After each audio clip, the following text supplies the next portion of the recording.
J'ai étudié la géologie à l'université de Fribourg, puis ensuite j'ai réalisé un diplôme d'études postgrade en hydrologie à l'EPFL. Donc l'hydrologie, c'est la science des écoulements de surface.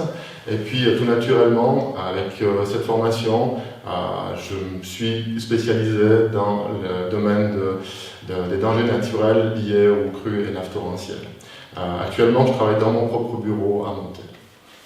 Concrètement, on est mandaté par les communes, par le canton, parfois aussi par les privés pour réaliser des cartes de danger. Donc c'est essayer de quantifier le risque qui est lié à un torrent.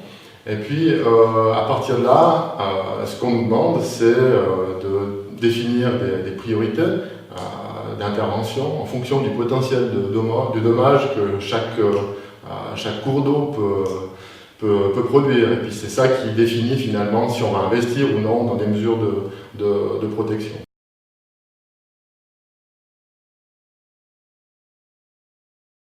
On est confronté aussi dans notre activité quotidienne à la gestion des intempéries.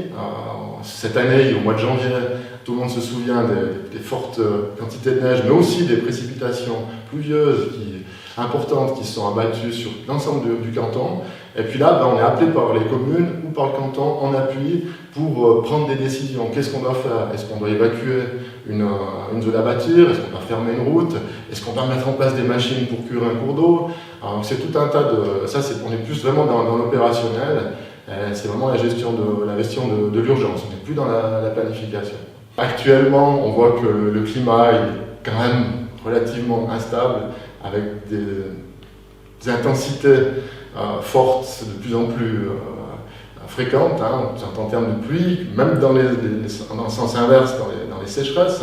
Donc on peut quand même s'attendre effectivement qu'au niveau des phénomènes climatiques intenses, on n'ait pas une amélioration, mais plutôt une dégradation. C'est ce qu'on observe en tout cas ces dernières années. Donc il n'y a pas de raison d'être optimiste par rapport aux dangers naturels.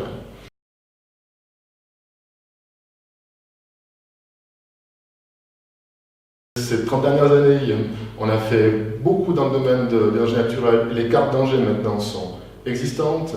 On les trouve aux administrations communales, on les trouve aussi au canton. Et puis si les gens ont un projet de construction, il est vraiment nécessaire d'aller consulter ces cartes de danger. Ça leur permettra de construire intelligemment et de se protéger le cas échéant contre les dangers naturels.